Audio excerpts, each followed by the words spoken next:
his thin fingers wrapped around the AK-47. This is one of theirs. The metal was cold and bit into his skin, even when still. That should have been his first warning about the weapon's true nature. The two smugglers were small, unremarkable aliens, squat and ordinary. "There has to be more," he said, maintaining his calm demeanor and authoritative aura. He was always in control, yet like a predator eyeing its prey, his instincts were starting to take over. "These humans, if they're creating things like this, they must be simple creatures. Tell me, are they simple?" The two aliens exchanged glances, shrugged, and answered in unison, "Don't know." Vec was an agent for his race, sent to scout humanity's capabilities before launching an invasion. "They have to be," he chuckled, his excitement barely contained. "I mean, look at this thing. It's hilarious." He dangled the gun in front of his sleek, torpedo-like body. It looked small and strange compared to him, like a child playing with a stick as a weapon. "Is it even an energy gun?" The two smugglers glanced at each other, frustrated by how long the deal was taking. Their kind grew anxious if they stayed in one place for too long, scars from their ancestors' experiences. No one answered. "You're kidding," Vec said, shaking his head with a smile, indifferent to their restlessness. "How does it even kill? Metal." The other alien replied, "It throws metal." Vec relished each word. "It throws metal." It wasn't a question, just a rhetorical game to savor the moment. He began to walk around, lifting his chin with theatrical pride, speaking as if those listening should be honored. "Humanity, the apes of Earth, feared across the stars for reasons beyond me. These puny creatures hiding behind glorified slingshots, advanced pebble throwers. Oh dear, that's not right. We can't let them continue like this, can we?" The two stared at him blankly. Vec didn't care for an answer. "No, we can't. We must do something. It's our duty to relieve humanity of their existence." In that moment, with the cold AK-47 in his hand, Vec decided the fate of his people. He unknowingly wrote a tragic history, unleashing the dogs of war over a hill he hadn't yet seen. Oh dear, what doomed creatures. "Do you want it?" He shook his head. The creatures were now quite upset. "Do you want it? Yes or no? You touched it, so you buy it now, yes?" Every word felt like a penny tossed to the poor. He looked up, pretending to consider their offer, though he never truly did. After enough play, he sneered and dropped the gun to the floor. Its cold bounce announced his true intention. "Keep the trash. Why would I want this?"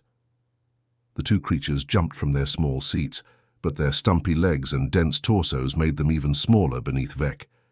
He could have easily missed them if he looked straight ahead. "You touched it, you buy it. This rare thing, rare thing." Vec walked away, his needle-like legs extending before him like flags staking claim to fresh ground with each step. "You bastard!" they shouted, shaking their fists. "You touched it, now you buy it." Vec ignored them. His kind were known as the egoists, creatures with infinitely violent egos. By the time he entered his ship, he had forgotten the two creatures. A lion cares not for the opinions of sheep, and an egoist cares not for anything beyond itself. Her crown was simple, small, and rounded across the top of her oval head, silver like the fading light of a star, and somehow just as inspiring. She stood tall on her podium, embodying the pride of her ambitious race, a pride that spanned galaxies. "Speak simply," she commanded. "Then simple I shall be, O expansive one," Vec bowed, waving his large arm. "Pray to be slaughtered, destined to rid the galaxy of their kind. What news do I bring of humanity?" A select audience surrounded them, chosen to witness the expansive one holding a war council. Only she could choose who spoke. What of the stories of humanity? What of their fabled wrath and violence, O encompasser, bridger of cosmic distance? The egoists were nothing if not pompous, and their leader naturally embodied such ideals. Vec was proud to praise their royal one. "You would not fear a pebble cast from a string bow. These humans merely made the bow metal and cast a pebble of steel. These stories, these tales you hear, are shields of fairy tales, falsehoods crafted to scare. The council amphitheater was on a comet, arcing above a grand blue star, celestial bodies roaring in the silence of space, lightly distorted by the transparent shield that allowed the egoists to bask in their pomp. How are you sure? Vec had only heard the same stories everyone else had. He'd seen one weapon, a small piece of war, but that's all he needed. That's all the egoists ever needed, an excuse to rally their pride even higher. My all-being great owner, it is a simple answer for such as us commanders as we are. The stench of prey is unmistakable. I assure you, humans are creatures of dirt meant only to be stomped. No more words were needed. The crowd of tall, slender creatures remained silent, but to the honed ear of an egoist, a standing ovation decorated the cosmos. Their leader had nodded. It was a simple, elegant nod, yet it signaled the unleashing of the metal ships of war, the weapons of conquest. Ceremony and religious splendor were about to commence. The egoists were flying to war, flying to consume more land. How splendid! What a holy day it was above the pulsing star! What a holy war it was to be had! After all, humans were apes, creatures of dirt. All of this was true, self-evident even. What possible miscalculations could the instinct of the grand egoists have made? The ships were massive, grand daggers of metal morphing across Earth's sky, consuming light and sucking it into a silver, uncaring hull. They were knives descending from the holy heavens, delivering release from unworthy life and rupturing the stillness of those unaware. "Hold position," Vec commanded, honored to captain the conquest. His voice had never been greater, never climbed higher in pride. "I wish to speak with them first. Let us see that which we shall soon destroy." A small transport platform descended from their flying monolith, carrying Vec and 4 others onto the planet below. An envoy of humans waited, small and disheveled. The ship touched down like a feather on water, hardly rousing a pebble. Finally, Vec lifted his chin high as he descended the staircase from the transport, hands tight behind his back, barely glancing at the 3 camo-wearing humans. "I can finally see the apes." The men were middle-aged, scruffy and scarred, dressed in military attire. To Vec's slight surprise, they matched his aura of indifference. The middle one, broad and dark, raised his hand suddenly to stop Vec. He halted, caught off guard by both the command and his own respect for it. The man propped a leg on a crate, lit a cigar with intriguing precision, and idly puffed it, looking up at Vec. "What is this?" Vec sneered. "What is this show?" The man took his time, nodding slowly as he smoked. "Name's John," he said curtly. Vec took a moment. One of the men beside John spoke up. "It's your turn, buddy." "I know what an introduction is," Vec snapped, shaking his head and brushing off the dust already caking his hands. "Must we do such formalities?" John shrugged. "Suppose not."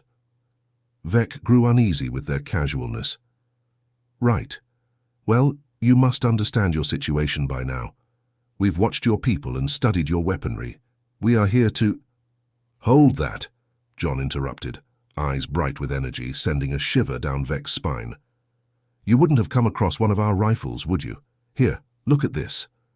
He held up an AK-47, smiling. "Seen something like this before?" "Yes," Vec replied, confused. "It was 2 small fellas, right?"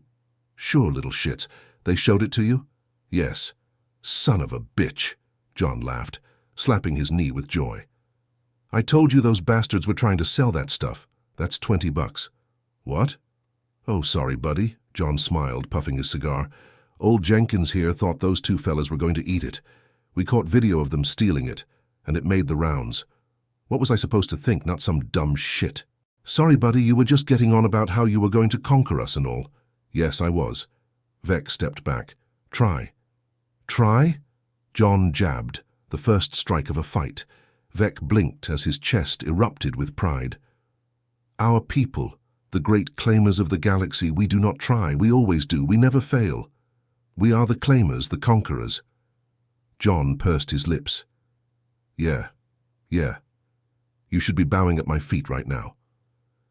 "That's not how we do things here, buddy," John said, stretching his shoulders and neck.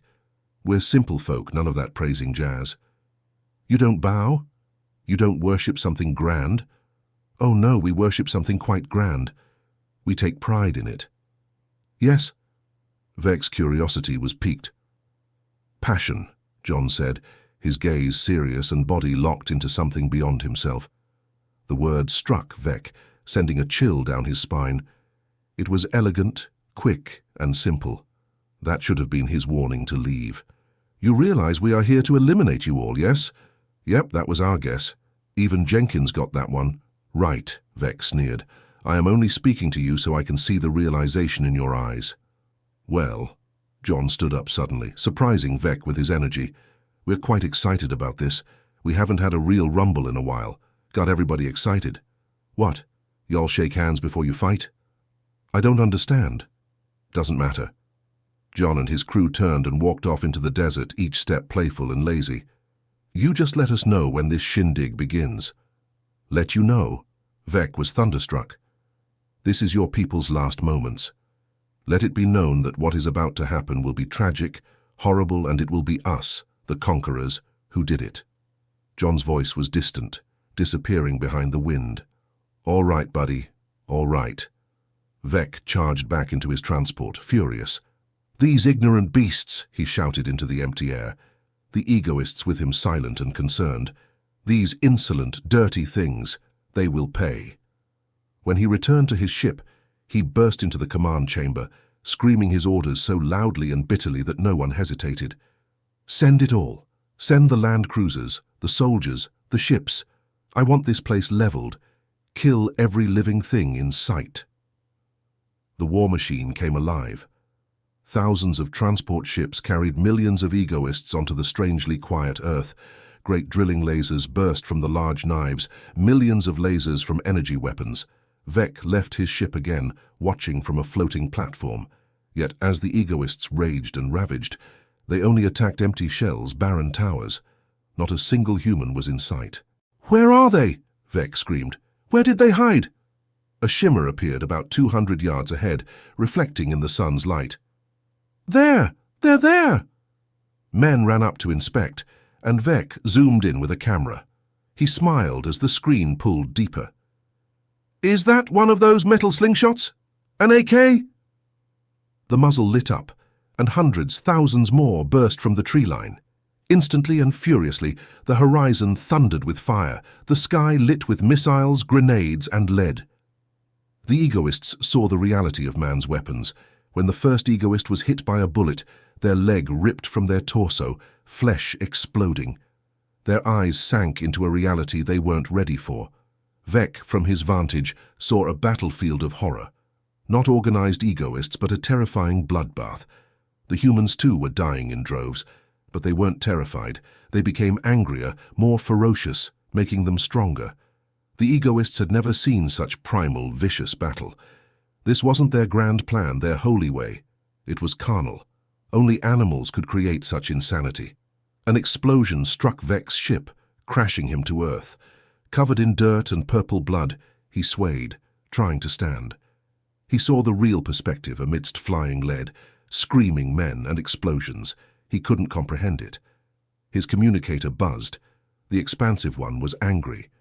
What is happening? We are getting reports of disaster.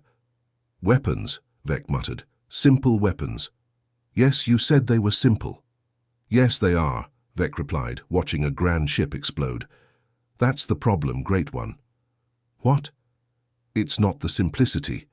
It's their passion. Explosions and chaos surrounded him. The last thing the expansive one heard was the fiery cackle of a failed invasion. No egoist dared approach humans again.